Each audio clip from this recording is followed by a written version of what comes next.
நாளை மறுநாள் டிசம்பர் 1ஆம் தேதி குளிர்கால கூட்டத்தொடர் தொடங்குகிறது. எஸ்ஐஆர் என்கிற குடியுரிமை பறிக்கும் செயல்திட்ட நடவடிக்கை குறித்து எதிர்க்கட்சிகள் கேள்வி எழுப்ப அது தொடர்பான விவாதத்தை நடத்த அவையை ஒத்திவைக்க கோரி பிரச்சனைகளை எழுப்புவதற்கான சூழல் இருக்கிறது. விடுதலை சிறுத்தைகள் கட்சியின் சார்பில் அவையை ஒத்திவைத்து அதை விவாதிக்க வேண்டும் என்று வலியுறுத்துவோம். தமிழ்நாடு உட்பட 12 மாநிலங்களில் இந்த நடவடிக்கை மேற்கொள்ளப்பட்டு வருகிறது. நாடு தழுவிய அளவில் இதுவரையில் 25க்கும் மேற்பட்டவர்கள் இதனால் பூத் லெவல் ஆஃபீஸர்ஸ் என்கிற அதிகாரிகள் தற்கொலை செய்து கொள்ளும் நிலை ஏற்பட்டிருக்கிறது. மேற்கு வங்கத்தில் முதலமைச்சர் மம்தா பானர்ஜி அவர்கள் மிக கடுமையாக ஒன்றிய அரசை எச்சரிக்கும் வகையில் விமர்சித்திருக்கிறார். எனவே எதிர்க்கட்சிகள் இது குறித்து கடுமையாக நாடாளுமன்றத்தில் இரு அவைகளிலும் குரல் எழுப்பும் என்று நான் நம்புகிறேன்.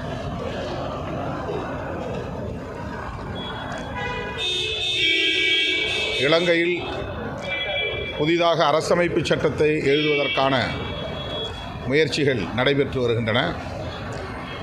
ஜேவிபி அரசு பொறுப்பேற்ற பிறகு குடியரசுத் தலைவர் அனுர திசநாயகே புதிய அரசமைப்பு சட்டத்தை எழுதப்போவதாக பல்வேறு முயற்சிகளை மேற்கொண்டு வருவதாக தெரிகிறது. இந்த சூழலில் இந்திய ஒன்றிய அரசு தலையீடு செய்து புதிய அரசமைப்பு சட்டத்தில் கூட்டாட்சி நிர்வாக முறையை கொண்டு வருவதற்கான ஏற்பாடுகளை செய்ய வேண்டும் என்று ஈழத் தமிழர்கள் விரும்புகிறார்கள். இந்திய அரசு ஈழத் தமிழர்களுக்கு அதிகாரத்தை பகிர்ந்தளிக்கக்கூடிய வகையில் இலங்கை அரசுக்கு உரிய அழுத்தம் தர வேண்டும் என்பது மிக முக்கியமான ஒரு கோரிக்கையாக இருக்கிறது. விடுதலை சிறுத்தைகள் கட்சியின் சார்பில் இந்திய ஒன்றிய அரசின் கவனத்திற்கு இதை எடுத்துச் செல்வோம்.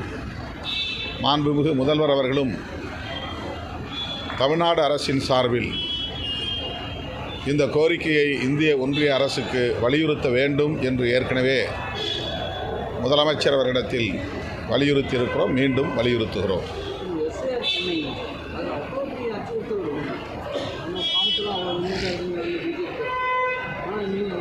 அது வெறும் வாக்காளர் பட்டியல் சீராய்வாக இருந்தால் பிரச்சனை இல்லை. கடந்த காலங்களில் எல்லா தேர்தலின் போதும் சம்மரி ரிவிஷன் என்கிற பெயரில் பெயர் நீக்கம், பெயர் திருத்தம், பெயர் சேர்த்தல் என்கிற நடவடிக்கைகள் மட்டும்தான் இருந்தன. இப்போது புதிதாக விண்ணப்பம் கொடுத்து 2002 முன்பு எடுக்கப்பட்ட வாக்காளர் பட்டியலில் நம்முடைய பெயர் இருந்தால் எந்த ஆவணமும் தர தேவையில்லை. அந்த பட்டியலில் இடம் பெற்றிருக்கவில்லை என்றால், பெயர் இடம் பெற்றிருக்கவில்லை என்றால் அவர்கள் கோருகிற 13 ஆவணங்களில் ஒரு ஆவணத்தை காட்ட வேண்டும். அது குடியுரிமையை சோதிக்கிற ஒரு ஆவணம். நாம் இந்த நாட்டின் குடிமகனா இல்லையா என்று குடியுரிமையை சோதிக்கிற ஆவணம். ஆகவே இவர்கள் தேர்தல் ஆணையத்தை பயன்படுத்தி குடியுரிமை சட்டத்தை நடைமுறைப்படுத்துகிற முயற்சியில் ஈடுபடுகிறார்கள். நேரடியாக செயல்படாமல், சிஏஏ சட்டத்தை நேரடியாக நடைமுறைப்படுத்தாமல், அதிகாரமற்ற ஒரு நிறுவனத்தை பயன்படுத்தி, தேர்தல் ஆணையத்தை பயன்படுத்தி தேசிய குடிமக்கள் பேரேட்டை உருவாக்குகிற முயற்சியில் ஈடுபடுகிறார்கள். இது அரசமைப்பு சட்டத்திற்கு எதிரான ஒரு போக்கு.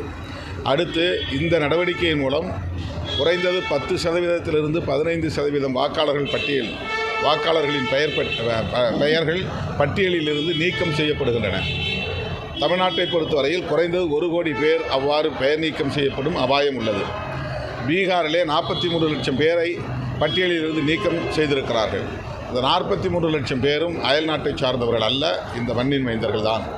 ஆகவே இப்படி உண்மையான பூர்வீக குடிமக்களின் பெயர்களை வாக்காளர் பட்டியலிருந்து நீக்குவதும் குடியுரிமையை சோதிப்பதும் தேர்தல் ஆணையத்தின் வேலையாக இவர்கள் திணிக்கிறார்கள். இதனால் பூத் லெவல் ஆஃபீஸர்ஸ் மிக கடுமையான மன உளைச்சலுக்கு ஆளாகி குறிப்பிட்ட குறுகிய காலக்கெடுவுக்குள் இதையெல்லாம் செய்து முடிக்க வேண்டும் என்று அழுத்தம் கொடுப்பதால் இதுவரையில் 25க்கும் மேற்பட்டவர்கள் நாடு தழுவிய அளவிலே உயிரிழந்திருக்கிறார்கள். ஆகவேதான் இந்த நடைமுறையை நாம் கண்டிக்கிறோம், எதிர்க்கிறோம்.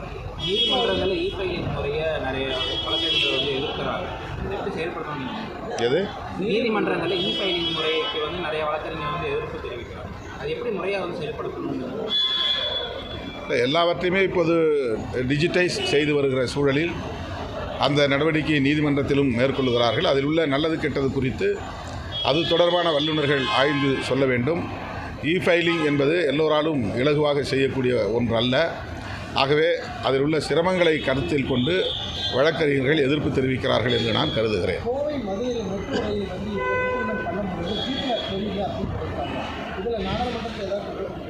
கட்டாயமாக இது குறித்தும் நாங்கள் நாடாளுமன்றத்திலே குரல் எழுப்புவோம் அல்லது தொடர்புடைய அமைச்சரை சந்தித்து முறையிடுவோம். அதேபோல மத்திய அரசு கல்வி நிதியை தராமல் தமிழகத்தில் பண்ண முடியும். ஆனால் இணக்கமான சூழல் இல்லாதனால பல்வேறு பாதிப்புகள். இந்த ஆட்சி, அதாவது பாஜக ஆட்சி பொறுப்பேற்ற நாளிலிருந்து பாஜக அல்லாத பிற கட்சிகள் ஆளுகிற மாநிலங்களில் இதே போன்ற ஒரு சார்பு நிலையை எடுத்து மாற்றாந்தாய் மனப்பான்மையோடு செயல்படுகிற போக்கு நீடிக்கிறது. தமிழ்நாட்டை தொடர்ந்து வஞ்சித்து வருகிறது. தமிழ்நாடு அரசை நிலைகுலைய வைப்பது அவர்களுடைய நோக்கமாக இருக்கிறது.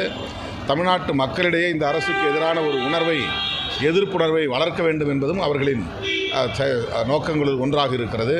இந்த போக்கை விடுதலை சிறுத்தைகள் கட்சி தொடர்ந்து சுட்டிக்காட்டி கண்டித்து வருகிறது. இப்போதும் இந்த மெட்ரோ ரயில் திட்டம் குறித்து அவர்கள் எடுத்த நிலைப்பாட்டை விடுதலை சிறுத்தைகள் கட்சி கண்டித்து ஏற்கனவே அறிக்கை வெளியிட்டிருக்கிறோம். மீண்டும் அந்த போக்கை கண்டிக்கிறோம்.